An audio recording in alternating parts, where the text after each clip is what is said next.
Good afternoon students, welcome back to our channel Pragati NCERT tutorial में। तो आज हम करने वाले हैं अपना 8th क्लास की जो हमारी ज्योग्राफी चली हुई है उसका आज हम लास्ट चैप्टर करेंगे, मानव संसाधन। ठीक है, तो इसके बारे में आज हम पढ़ेंगे। तो शुरू करने से पहले मैं कहना चाहूँगी, जो नया स्टूडेंट चैनल से जुड़ रहा है तो चैनल को सब्सक्राइब करें, बेल आइकन को प्रेस करें, जिससे आपके पास नोटिफिकेशन मिलती रहेगी। और जो नया स्टूडेंट जुड़ रहा है चैनल से उसको बताना चाहूँगी, अगर आपको मतलब कमेंट्स आते हैं तो आपको नहीं पता, जो हमारी 6th और 7th क्लास है वो हमारी कंप्लीट हो चुकी है। ठीक है, उसकी मैंने प्लेलिस्ट बना रखी है, एक बार आप प्लेलिस्ट में जाइए और देखिएगा कि हर एक सब्जेक्ट वाइज और क्लास वाइज। ठीक है, मैंने 6th और 7th हमारी जो है कंप्लीट हो चुकी है। अभी हमारी 8th क्लास चली हुई है। आज ये ज्योग्राफी भी हमारी 8th क्लास की जो है ख़त्म हो जाएगी। आज ये हमारा लास्ट चैप्टर है। और हिस्ट्री के भी आई थिंक 1-2 चैप्टर ही रहते हैं, तो वो भी हम, ये जो हमारा पूरा सिलेबस है 6 to 8th वाला एनसीईआरटी वाला, जो स्पेशल सीटेट के लिए है, तो ये हमारा जो है 1 हफ्ता और लगेगा। तो थ्योरी क्लासेस हमारी जो है ख़त्म हो जाएंगी, जो एनसीईआरटी बुक से है। उसके बाद हम जो अपना नोट्स हमने तैयार किए हैं, तो नोट्स के ज़रिए हम जो है उनको पढ़ेंगे। ठीक है, तो चलिए आज हम शुरू करते हैं। हमारा जो ज्योग्राफी का 8th क्लास की ज्योग्राफी है उसका लास्ट चैप्टर है मानव संसाधन। ठीक है, 5th चैप्टर है, इसके बारे में हम पढ़ेंगे।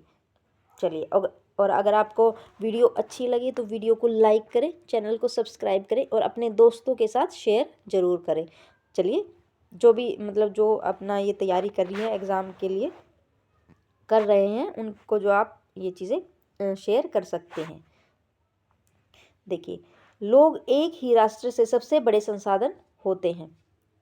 क्या है, जो लोग हैं, मानव है, लोग ही क्या है, एक राष्ट्र के सबसे बड़े संसाधन होते हैं, जो मानव होते हैं। ठीक है, प्रकृति की देन केवल उस समय महत्वपूर्ण होती है जब वह लोगों के लिए उपयोगी होती है। मतलब जो प्रकृति है हमारे लिए तभी तो महत्वपूर्ण होगी जब हम उसको जो है अपने उपयोग में लेके आएंगे। और उपयोग में कौन लाएगा? हम जो मानव है वही लेके आता है ना। लोग अपनी आवश्यकताओं और योग्यताओं से उसे संसाधन में परिवर्तित कर देते हैं। जैसे अब अगर फर्नीचर की ज़रूरत होती है तो लोग क्या करते हैं, प्रकृति से पेड़ों को काटते हैं। वैसे ज़्यादा देखिए, अपनी ज़रूरत के हिसाब से काट तो लेते हैं, लेकिन उतने ही जो पेड़ हैं वो उगाने भी चाहिए समय से। ठीक है, इसमें क्या बताया गया है, जो लोग हैं अपनी आवश्यकता के अनुसार उसे संसाधन बना देते हैं। किसको? प्रकृति से जो चीज़ें हमें प्राप्त होती हैं। इस प्रकार मानव संसाधन ही अंतिम संसाधन है। स्वस्थ, शिक्षित और अभिप्रेरित लोग अपनी आवश्यकताओं के लिए अनुरूप संसाधनों का विकास करते हैं। जो स्वस्थ होंगे, शरीर से शिक्षित होंगे, जिनके पास ज्ञान होगा और मोटिवेट होंगे, वही लोग जो है चीज़ों को करेंगे। अन्य संसाधनों की भांति मानव संसाधन विषयों के में जो है समान रूप से वितरित नहीं है। अपने शैक्षिक स्तर, आयु और लिंग में वे एक दूसरे से जो है भिन्न हैं। ठीक है, उनकी संख्या और लक्षण भी बदलते रहते हैं। देखिए, यहाँ देखेंगे, मेरे विद्यालय में 500 बच्चे हैं। ये कह रहा है मेरे गांव में 1000 लोग हैं। आपके विचार से विश्व में कितने लोग हैं? मेरी कक्षा में 30 बच्चे हैं। विषयों में लगभग, इतना इम्पोर्टेंट नहीं है, एक एक्टिविटी दी गई है। ठीक है, इधर से देखिए, क्या आप जानते हैं प्रधानमंत्री कौशल विकास योजना जो है PKVY, ठीक है, ये 2015 में 1 करोड़ भारतीय युवाओं को 2016 से 2020 तक प्रशिक्षित करने के उद्देश्य से शुरू किया गया था। तो जो PKVI है वो किस लिए शुरू किया था? जो युवा है उनको शिक्षा देने के लिए। ठीक है, इस योजना का उद्देश्य संभाव्य और मौजूद रोजगार अर्जक को गुणवत्ता प्रशिक्षित प्रदान करके रोजगार योग्य कौशल की योग्यता को प्रोत्साहित करना है। देखिए, जनसंख्या का वितरण, इसके बारे में पढ़ेंगे। भूपृष्ठ पर जिस प्रकार लोग फैले हैं उसे जनसंख्या वितरण का प्रतिरूप कहते हैं। ठीक है, जिस तरीके से लोग फैले हुए हैं भूपृष्ठ भूमि पे, तो उसे जनसंख्या वितरण का रूप का प्रतिरूप कहते हैं। विश्व की जनसंख्या का 90% से अधिक भाग भूपृष्ठ के लगभग 30% भाग पर ही निवास करता है। जो हम लोग हैं, जितने भी लोग हैं इस धरती पे, वो पूरी धरती का 30% भाग पर ही हम लोग जो है रहते हैं। ठीक है। विश्व में जनसंख्या का वितरण अत्यंत असमान है। कुछ क्षेत्र बहुत घने बसे हैं और कुछ जो है विरल बसे क्षेत्र हैं।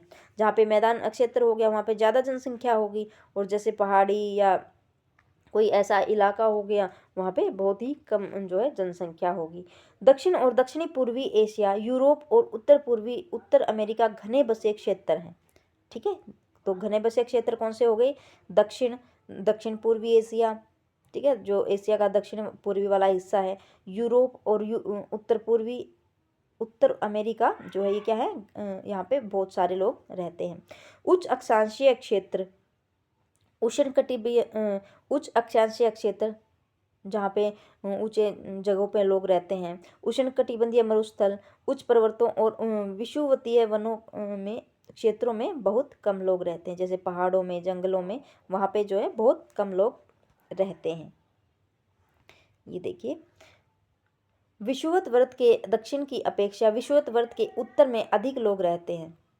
जो विषुवत वृत्त है दक्षिण की अपेक्षा जो है उत्तर में सबसे ज़्यादा कहाँ पे है आबादी? उत्तर की तरफ, है ना। जैसे ये हमारी पृथ्वी है, ये क्या है, हमारी विषुवत वृत्त है। ठीक है। तो जो उत्तर में है, यहाँ पे जो है दक्षिण के मुकाबले सबसे ज़्यादा लोग उत्तर में रहते हैं, उत्तरी गोलार्ध में। ठीक है। ये चीज़ें हमने पढ़ी थी ना क्लास 6-7 में। उत्तरी गोलार्ध, दक्षिणी गोलार्ध, विषुवत वृत्त, कर्क रेखा, मकर रेखा, ये सारी चीज़ें हमने पढ़ी हुई हैं। ठीक है। देखिए एक मिनट। विश्व की कुल जनसंख्या के लगभग 3/4 लोग 2 महाद्वीप एशिया और अफ्रीका में रहते हैं।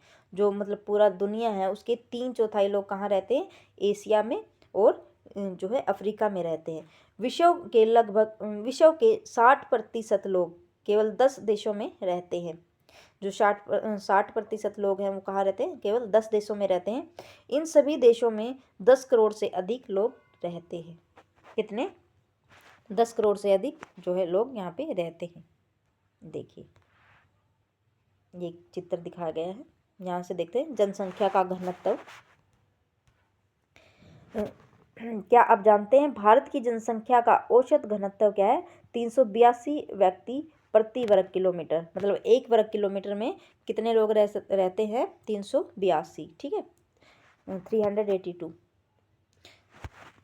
जनसंख्या का घनत्व, पृथ्वी पृष्ठ के एक इकाई क्षेत्र में रहने वाले लोगों की संख्या को जनसंख्या घनत्व कहते हैं। तो जनसंख्या घनत्व क्या है?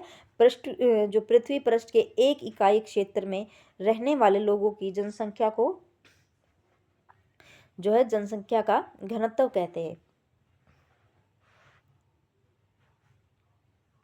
सामान्य रूप से यह प्रति वर्ग किलोमीटर में व्यक्त किया जाता है। ठीक है। संपूर्ण विश्व का औसत जनसंख्या घनत्व 51 व्यक्ति प्रति वर्ग किलोमीटर है। जो पूरे विश्व का है वो कितना है? 51 व्यक्ति प्रति वर्ग किलोमीटर। ठीक है, जो प्रति वर्ग किलोमीटर में है 51 लोग रहते हैं। सबसे अधिक जनसंख्या घनत्व दक्षिण मध्य एशिया में है। सबसे अधिक जनसंख्या घनत्व कहाँ है? दक्षिण का जो मध्य एशिया में है। ठीक है। इसके पश्चात क्रम से पूर्वी एशिया एवं दक्षिण पूर्वी एशिया में है। ठीक है। देखिए ये 2 बच्चे आपस में बात कर रहे हैं। ठीक है, यहाँ देखते हैं जनसंख्या वितरण को प्रभावित करने वाले कारक। जो जनसंख्या वितरण है उसको प्रभावित करने वाले कौन कौन से कारण हैं इसके बारे में पढ़ेंगे। पहला है हमारा भौगोलिक कारक। ठीक है, स्थलाकृति, इसके बारे में देखेंगे। लोग सदैव पर्वतों और पठारों की तुलना में मैदानी भागों में रहना ही पसंद करते हैं। स्थलाकृति क्या है? मतलब जो लोग हैं वो पर्वतों और पठारों की तुलना में मैदानी भागों में रहना पसंद करते हैं। क्यों करते हैं भाई? मैदानी भागों में जो है चलना फिरना आसान है, यातायात की सुविधाएं आसान हैं, वहाँ पे पानी की सुविधा, ज़्यादातर नदियाँ झीलें होती हैं, तो जो ज़मीन है उपजाऊ के लिए अच्छी रहती है। ठीक है, रहने के लिए, घर बनाने के लिए जो है सामान लाना ले जाना ठीक रहता है। ठीक है, क्योंकि ये क्षेत्र जो है खेती, विनिर्माण और सेवा क्रियाओं के लिए उपयुक्त होते हैं। पहाड़ों में तो काफ़ी कठिनाइयाँ होती हैं चीज़ें ले जाने लाने में।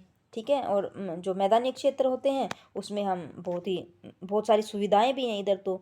ठीक है, गंगा के मैदान विश्व के सबसे अधिक घने बसे क्षेत्र हैं। जो गंगा के मैदान है वो क्या है? सबसे अधिक घने बसे हुए क्षेत्र हैं। जबकि एंडीज, आल्प्स और हिमालय जैसे पर्वत विरल बसे हुए क्षेत्र हैं। कौन से हैं? जो एंडीज है, आल्प्स है, हिमालय है, ये पर्वत जो है वो क्या है? वहाँ पे विरल बसे हुए हैं, क्योंकि वहाँ पे बहुत कम लोग हैं। जलवायु के बारे में देखेंगे। जो लोग सामान्य रूप से चरम जलवायु, जो अत्यधिक गर्म अथवा अत्यधिक ठंडी, जैसे सहारा मरुस्थल, रूस के ध्रुवीय प्रदेश, कनाडा और अंटार्कटिका में रहने से बचते हैं, क्योंकि वहाँ पे बहुत ज़्यादा गर्मी होती है और बहुत ज़्यादा रात को बहुत ज़्यादा ठंड हो जाती है। ठीक है, माइनस में चला जाता है तापमान, दिन में गर्मी ज़्यादा होती है, तो ऐसे जगहों पे जो है लोग जाने से बचते हैं। तो ऐसी कौन सी जगह है? जैसे सहारा का मरुस्थल हो गया, रूस के जो ध्रुवीय प्रदेश हो गए, कनाडा और अंटार्कटिका में रहने से जो है लोग बचते हैं। मृदा के बारे में देखिए। उपजाऊ मृदाएं कृषि के लिए उपयुक्त भूमि प्रदान करती हैं। ठीक है, जो मृदा होती है वो क्या होती है? अगर उपजाऊ मृदा होगी तो वहाँ पे कृषि जो है अच्छे से होगी, फसल अच्छी होगी। भारत में गंगा और ब्रह्मपुत्र, चीन में हवांग ही, चांगजियांग तथा मिस्र में नील नदी के उपजाऊ मैदान घने बसे हुए क्षेत्र हैं। ठीक है, अपने भारत में कहाँ पे? गंगा और ब्रह्मपुत्र नदी के आसपास सबसे ज़्यादा जनसंख्या है। चीन में कहाँ है? हवांग ही, चांगजियांग और मिस्र में नील नदी के पास जो उपजाऊ क्षेत्र है वहाँ पे सबसे ज़्यादा लोग बसे हुए हैं। ठीक है, क्योंकि भाई पानी होगा, वहाँ की जो मिट्टी है वो उपजाऊ होगी, मिट्टी उपजाऊ होगी, वहाँ पे जो है फसल अच्छी होंगी। ठीक है, तो वहाँ पे हर सुविधाएं भी होंगी, फैक्ट्रीज वगैरह लगाने के लिए भी पानी की आवश्यकता होती है, तो इसलिए जो है ऐसी जगहों पे लोग ज़्यादा होते हैं। देखिए जल के बारे में देखिए। लोग उन क्षेत्रों में रहने को प्राथमिकता देते हैं जहां अलवणीय जल आसानी से उपलब्ध हो जाता है। मतलब जो जहाँ पे पानी खारा ना हो, मीठा पानी हो, वहाँ पे लोग ज़्यादातर रहने के लिए जो है उत्सुक रहते हैं, प्राथमिकता देते हैं कि पहले वहीं रहना है। विश्व की नदी घाटियाँ घने बसे क्षेत्र हैं, जबकि मरुस्थल विरल जनसंख्या वाले हैं। ठीक है, जहाँ पे नदी घाटी हैं वहाँ पे सबसे ज़्यादा लोग पाए जाएंगे, और जहाँ पे सूखा होगा, मरुस्थल होगा, वहाँ पे जो है कम लोग पाए जाएंगे। ये तो नॉर्मल सी बात है। ठीक है, देखिए कितनी आसान चीज़ें हैं, बहुत ही आसान चीज़ें हैं। अगर आप इसको, ज़्यादा नहीं कहती मैं, ठीक है, जैसे आप एक बार बिना स्पीड बढ़ाए आप एक बार इस वीडियो को देखिए, अच्छे से पढ़िए। ठीक है, उसके बाद जब हम रिवीजन करेंगे, बाकी तो मैं रिवीजन करवाऊंगी आपको नोट्स के ज़रिए, ज़्यादा वो है नहीं, लेकिन जब हम रिवीजन करेंगे तब हम जैसे थ्योरी से करेंगे तो हम स्पीड बढ़ा के वीडियो को देख सकते हैं। जब पहली बार पढ़ेंगे तो हम उसको बहुत ही आराम से देखेंगे और समझेंगे। ज़्यादा टफ चीज़ें नहीं है, बहुत ही आसान है, बच्चों के लिए है। आप तो फिर भी टीचर बनने वाले हैं। ठीक है, तो हम अच्छे से अपनी तैयारियां कर लेंगे। देखिए यहाँ से देखते हैं, खनिजों के बारे में देखेंगे। खनिज निक्षेपों वाले क्षेत्र अधिक बसे हुए होते हैं, जहाँ पे खनिज अधिक पाए जाएंगे वहाँ पे लोग भी अधिक पाए जाएंगे। दक्षिणी अफ्रीका के हीरे की खान और मध्य पूर्व में तेल की खोज से इन क्षेत्रों में लोगों की रहने की के लिए प्रेरित करती हैं, क्योंकि वहाँ पे क्या है, लोगों को रोजगार मिलेगा। ठीक है, खानों में जो है, जो खान होती हैं, हीरे की खान हो गई, तेल के लिए जो तेल निकलता है वहाँ पे, तो वहाँ पे लोगों को रोजगार मिलता है, इसलिए लोग वहाँ पे ज़्यादा मिलेंगे आप लोगों को। ठीक है, देखिए सामाजिक, सांस्कृतिक और आर्थिक कारक। ठीक है, पहला हमारा क्या था? भौगोलिक कारक था, और दूसरा हमारा क्या है? सामाजिक, सांस्कृतिक और आर्थिक कारक। एक सेकेंड, देखिए आर्थिक कारक क्या है? आर्थिक कारक है औद्योगिक क्षेत्र जो औद्योगिक क्षेत्र हैं वहाँ पे रोजगार के अवसर प्रदान करते हैं। जहाँ पे फैक्ट्रीज होंगी, उद्योग होंगे, वहाँ पे क्या होंगे, लोग ज़्यादा होंगे क्योंकि वहाँ पे उनको रोजगार मिलता है। ठीक है, लोग बड़ी संख्या में इन क्षेत्रों की ओर आकर्षित होते हैं। जापान में ओसाका और भारत में मुंबई दो घने बसे क्षेत्र हैं। यहाँ पे ये औद्योगिक क्षेत्र हैं, तो यहाँ पे लोगों को क्या है, रोजगार ज़्यादा मिलता है। सांस्कृतिक कारक, धर्म और सांस्कृतिक महत्ता वाले स्थान लोगों को आकर्षित करते हैं। वाराणसी, यरूशलेम और वेटिकन सिटी जो है, इसके कुछ उदाहरण हैं सांस्कृतिक कारण। देखते हैं ना, जहाँ भी हम जाते हैं कोई भी, अब वाराणसी लगा लो, हमारा काशी वाराणसी, इधर मतलब बहुत सारे लोग मिलेंगे क्योंकि वो चीज़ें क्या हैं, हम लोगों को आकर्षित करती हैं। ठीक है, सामाजिक कारक है, अच्छे आवास, शिक्षा और स्वास्थ्य सुविधाएं के क्षेत्र अत्यधिक घने बसे हुए हैं। उदाहरण के लिए पुणे, मतलब ये तो देखिए, जहाँ पे अच्छी शिक्षा होगी, रहने के लिए अच्छा स्थान होगा, स्वास्थ्य की भी सुविधाएं होंगी। ठीक है, तो ऐसे जगहों पे लोग जो है ज़्यादा रहना पसंद करते हैं, जहाँ पे उनको हर एक चीज़ की फैसिलिटी उपलब्ध हो। ठीक है, ये हमारे हो गए सामाजिक कारण।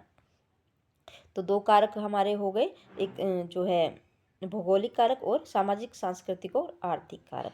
ठीक है, देखिए जीवन प्रत्याशा क्या है, इधर देखते हैं एक बार। यह उन वर्षों की संख्या है जिसमें औसत व्यक्ति के जीवित रहने की आशा की जाती है।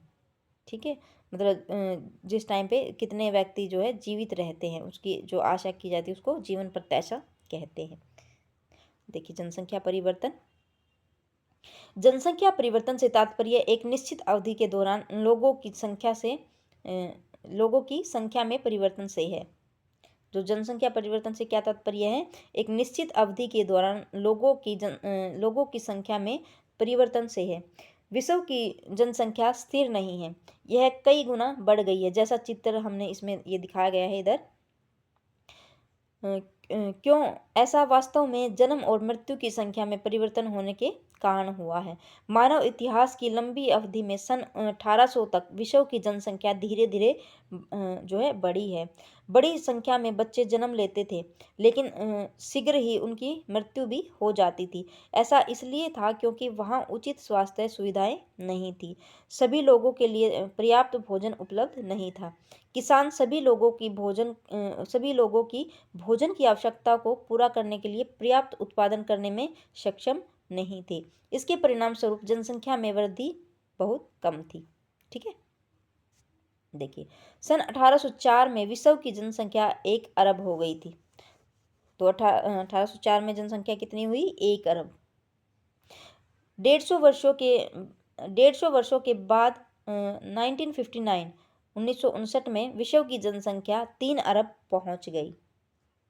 बताइए, इसे प्राय जनसंख्या विस्फोट कहते हैं। मतलब एकदम से इतनी जो है जनसंख्या एकदम से बढ़ जाना क्या हो गया, जनसंख्या विस्फोट। 1999 में 40 वर्ष की अवधि में जनसंख्या दुगनी हो गई, कितनी, 6 अरब हो गई। इस वृद्धि का मुख्य कारण खाद्य आपूर्ति एवं औषधि के कारण मृत्यु जो दर है कम होना है, जबकि दर अभी भी जो है बहुत अधिक रही है।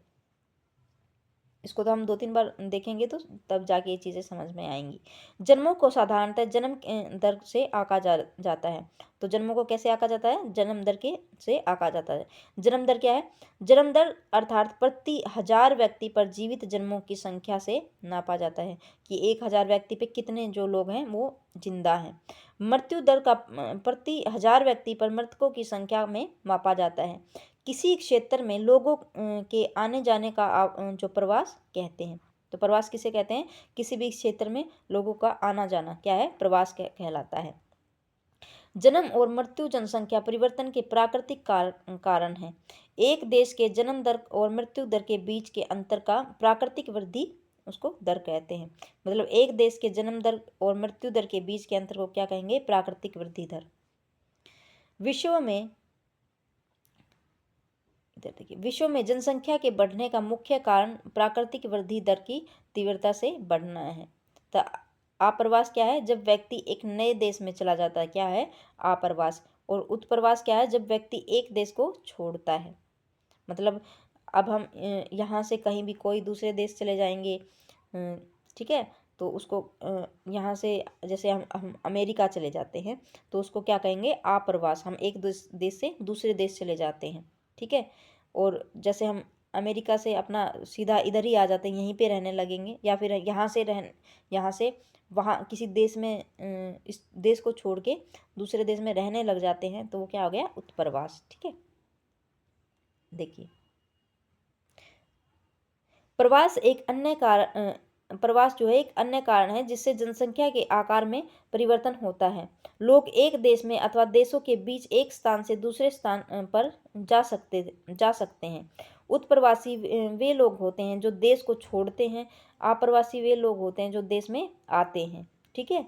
मतलब दूसरे देश से हमारे देश में आ गए, वो क्या हो गया? आप्रवासी। और हम जो देश छोड़ के किसी दूसरे देश में रहने लग जाए, वो क्या है? उत्प्रवासी। संयुक्त राज्य अमेरिका और ऑस्ट्रेलिया जैसे देशों के भीतर जो है प्रवास अथवा आप्रवास संख्या जो है बड़ी है। सूडान देश एक ऐसा उदाहरण है जिसमें लोगों के बाहर चले जाने अथवा उत्प्रवास के कारण जनसंख्या में कमी का अनुभव किया गया है। अंतर्राष्ट्रीय प्रवास की सामान्य प्रवृत्ति यह है कि लोग अच्छे आर्थिक अवसरों की खोज में कम विकसित राष्ट्रों में अधिक विकसित राष्ट्रों में चले जाते हैं, ठीक है। जहाँ पे मतलब लोग जहाँ पे कम जो है जहाँ पे जो राष्ट्र है वो कम विकसित है, तो वो ऐसे राष्ट्र में चले जाते हैं जहाँ पे ज़्यादातर उनको रोजगार की प्राप्ति होती है। देशों के अंदर बड़ी संख्या में लोग रोजगार, शिक्षा और स्वास्थ्य सुविधाओं की खोज में ग्रामीण क्षेत्रों से नगरीय क्षेत्रों की ओर चले जाते हैं। ऐसा ही होता है ना, ज़्यादातर लोग पढ़ने के लिए गांव से कहाँ आते हैं? शहरों में आ जाते हैं। ऐसे ही देशों के बारे में भी होता है कि जहाँ पे अच्छी पढ़ाई, अच्छा रोजगार, अच्छी शिक्षा और जो है मेडिकल फैसिलिटी अच्छी मिले, वहाँ पे जो है लोग चले जाते हैं। जनसंख्या परिवर्तन के प्रतिरूप। जनसंख्या वृद्धि की दर विश्व में लगभग जो है अलग अलग है। यद्यपि विश्व की कुल जनसंख्या तीव्र से बढ़ रही है, तथापि सभी देशों में यह वृद्धि अनुभव नहीं की जा सकती है। कुछ देशों में जैसे केन्या हो गया, उनमें जनसंख्या वृद्धि दर क्या है? ऊंची है। उन देशों में जन्म दर और मृत्यु दर दोनों ही उच्च हैं। हाल ही में स्वास्थ्य सेवाओं में सुधार के साथ मृत्यु दर कम हो गई है, परंतु जन्म दर अभी भी अधिक है, जिससे जो है वृद्धि दर बढ़ रही है।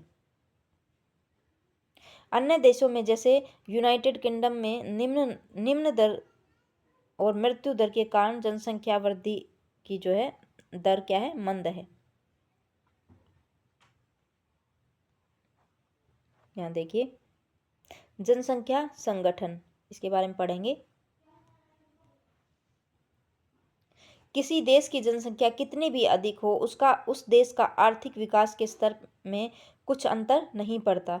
उदाहरण के लिए बांग्लादेश और जापान अति घने बसे देश हैं, लेकिन जापान बांग्लादेश से आर्थिक रूप से अधिक विकसित देश है। जो बांग्लादेश है वो जापान से अधिक विकसित देश है, ठीक है। एक संसाधन के रूप में लोगों की भूमिका को समझने के लिए हमें उनके गुणों के बारे में जानने की आवश्यकता होती है। लोग अपनी आयु, लिंग, साक्षरता स्तर, स्वास्थ्य दशाओं, व्यवसाय और आय के स्तर पर एक दूसरे से भिन्न होते हैं। लोगों को इन विशेषताओं के बारे में जानना आवश्यक है। जनसंख्या संगठन की संरचना को दर्शाता है। देखिए, मैं अपने पोते पोतियों को कहानी सुनाती हूँ, ये क्या है? देखिए, चलिए यहाँ से देखते हैं। जनसंख्या संगठन हमारी यह जानने में सहायता करता है, मदद करता है कि कितने पुरुष हैं और कितनी स्त्रियाँ। तो कितने पुरुष और कितनी स्त्रियाँ, क्या जानने में सहायता करता है? जनसंख्या संगठन। वे किस आयु वर्ग के हैं, कितने शिक्षित हैं और वे किस प्रकार के व्यवसाय में लगे हैं, उनकी आय का क्या स्तर है और स्वास्थ्य दशाएं कैसी हैं। एक देश के जनसंख्या संगठन का अध्ययन करने की एक रुचिकर विधि जनसंख्या पिरामिड है, जिसे आयु लिंग पिरामिड भी कहते हैं, ठीक है। जो एक देश है उसकी जनसंख्या संगठन का अध्ययन करने का एक रुचिकर विधि क्या है? जनसंख्या पिरामिड, जिसे आयु लिंक पिरामिड भी कहते हैं। एक जनसंख्या पिरामिड क्या दर्शाता है? कुल जनसंख्या विभिन्न आयु वर्गों में विभाजित है। उदाहरण 5 से 9 वर्ष, 10 से 14 वर्ष, ये क्या है? आयु वर्गों में जैसे विभाजित है। कुल जनसंख्या का प्रतिशत इन वर्गों में से प्रत्येक वर्ग के में पुरुष का जो स्त्रियों का उपविभाजित। जनसंख्या पिरामिड का आकार उस विशिष्टतम देश में रहने वाले लोगों की जो है कहानी बताता है। बच्चों की संख्या क्या है? 15 वर्ष से नीचे निचले भाग में दिखाई गई है। ये इधर दिखाया गया है, देखिए ये एक पिरामिड दिखाया गया है, एक जनसंख्या पिरामिड है जिसमें ये बच्चों की जनसंख्या, ये स्त्री पुरुषों की कितने प्रतिशत स्त्री हैं, कितने प्रतिशत पुरुष हैं, ये इधर दिखाया गया ना। चलिए,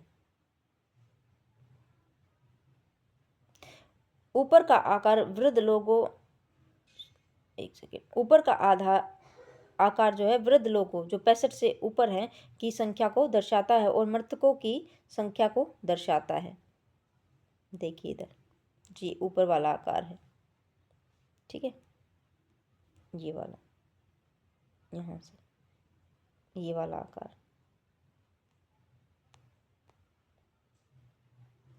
ठीक है। चलिए,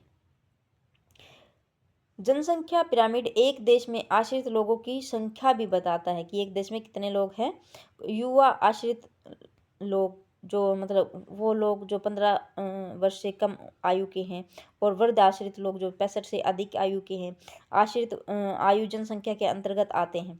कार्यरत आयु वर्ग 15 से 65 के लोगों को आर्थिक रूप में सक्रिय वर्ग में रखा गया है। ये केन्या का पिरामिड दिखाया गया। एक देश का जनसंख्या पिरामिड जिसमें जन्म दर और मृत्यु दर दोनों ही ऊंचे हैं आधार पर चौड़ा है और जो है ऊपर तीव्रता से संकरा हो जाता है, मतलब ऊपर कम हो जाता है, नीचे जो है वो ज़्यादा हो जाता है। ऐसा इसलिए है कि बहुत से बच्चे जन्म लेते हैं लेकिन उनमें से अधिकतर की मृत्यु शैशव काल में ही हो जाती है, ठीक है। मतलब जन्म तो ज़्यादा लेते हैं लेकिन उनकी मृत्यु क्या है? शैशव काल में ही हो जाती है, और कुछ ही बड़े हो पाते हैं, इसलिए वहाँ वृद्ध लोग जो है बहुत कम हैं। इस स्थिति को केन्या के पिरामिड द्वारा दर्शाया गया है। देखिए, जन्म तो ज़्यादा लेते हैं लेकिन वो शैशव काल में ही उनकी किसी कारणवश मृत्यु हो जाती है, और जो वृद्धों की स्थिति है फिर वो कम होती जाती है। जिन देशों में मृत्यु दर विशेष रूप से बहुत छोटे बच्चों में कम हो रही है, युवा आयु वर्ग का पिरामिड चौड़ा है, क्योंकि पशु जो है प्रौढ़ावस्था तक जीवित रहते हैं। यह भारत के पिरामिड में दृष्टिगोचर होता है। इस प्रकार की जनसंख्या में युवा सापेक्ष अधिक है, अर्थात इसका अर्थ मजबूत और वर्धमान बढ़ती हुई श्रम शक्ति है। जापान जैसे देशों में आधार पर पिरामिड संकरा है। कम जन्म दर वाले जो जापान इधर दिखाया गया है, देखिए संकरा है ये। घटी मृत्यु दर के कारण अधिक लोग वृद्ध आयु तक पहुंच जाते हैं। कुशल, उत्साही, आशावादी और सकारात्मक दृष्टि जैसे युवाजन किसी राष्ट्र के भविष्य होते हैं। हम भारतवासी भाग्यशाली हैं कि हमारे पास ऐसा संसाधन है उन्हें योग्य एवं उत्पादक बनाने के लिए, कुशल बनाने और अवसर प्रदान करने के लिए अवश्य ही शिक्षित किया जाना चाहिए। तो चलिए, ये चैप्टर हमारा आज ख़त्म होता है। ज्योग्राफी 8th क्लास की ज्योग्राफी भी हमारी जो है ख़त्म होती है। इसको मैं जब उसके ज़रिए नोट्स के ज़रिए पढ़ाऊँगी ना तो अच्छे से आपको एक बार दोबारा से समझा दूँगी कि पिरामिड जो दिखाए गए हैं, केन्या का पिरामिड जनसंख्या, और जो ये जापान की जनसंख्या पिरामिड है, इनको एक बार दोबारा से समझ लेंगे हम, संकरे वाले कैसे कैसे क्या कुछ चीज़ है, ठीक है। जब नोट्स के ज़रिए इसको और अच्छे से समझा देंगे। तो चलिए, मिलते हैं हम अपनी नेक्स्ट क्लास में। मैं ये सिविक्स वाली क्लास है वो भी जल्दी ही शुरू कर दूँगी, ठीक है। एक ही हफ्ता है, हम जो है अपनी क्लासेस कंप्लीट कर लेंगे, फिर हम नोट्स के ज़रिए पढ़ेंगे, ठीक है। तो चलिए, मिलते हैं और वीडियो अच्छी लगी तो वीडियो को लाइक ज़रूर करें। Thanks for watching.